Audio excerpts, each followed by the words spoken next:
All right, today we got a fun video for you guys, and it's all about the 360 hunting blinds. Behind me, you can see I've already got 2 shooting houses put together.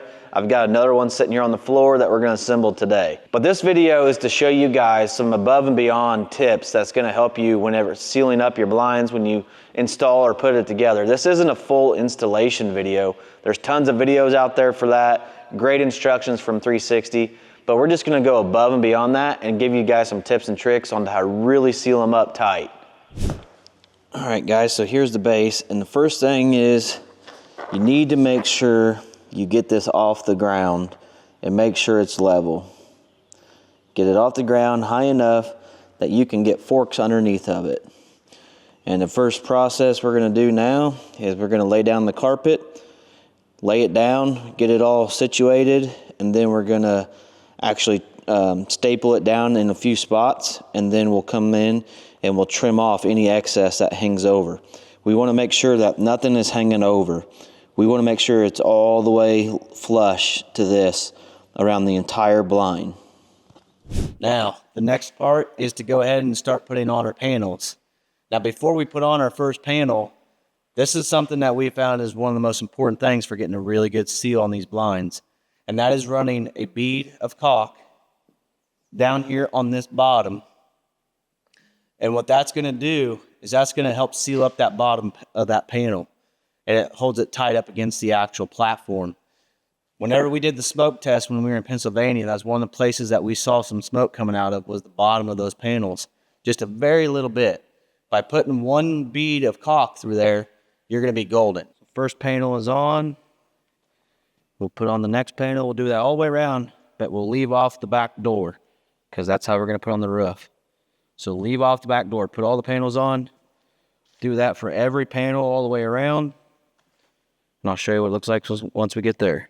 Another thing I forgot to mention is whenever you put silicone down your panel, where this board meets this board, basically that's kind of the reference I like to use for my silicone stream to come down.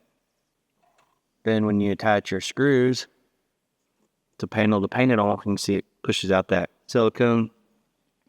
One there, one down here, and then I'll put 2 down on the bottom on the small panels, and I'll put 3 on the big panels. All right, so the next thing I like to do is I like to add a bead of caulk to the top of the panels to where I'm going to put the roof on.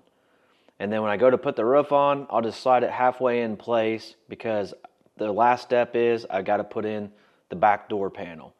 The back door panel, you just pull it in, and then you're going to get it up flush to the roof and push up, and then it'll seal right in.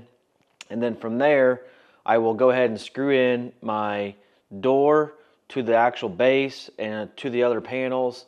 And then from there, you can go ahead and start screwing in all the screws to your roof.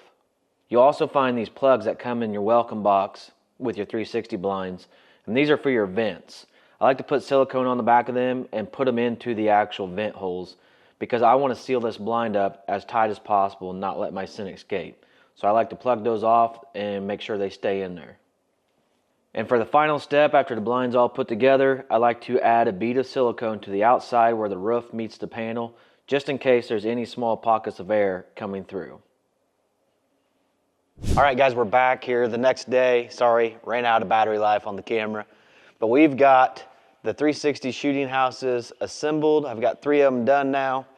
And now we're gonna get into the fun stuff. So this is the customization that I've been doing on my blinds, and we're gonna get into that right now.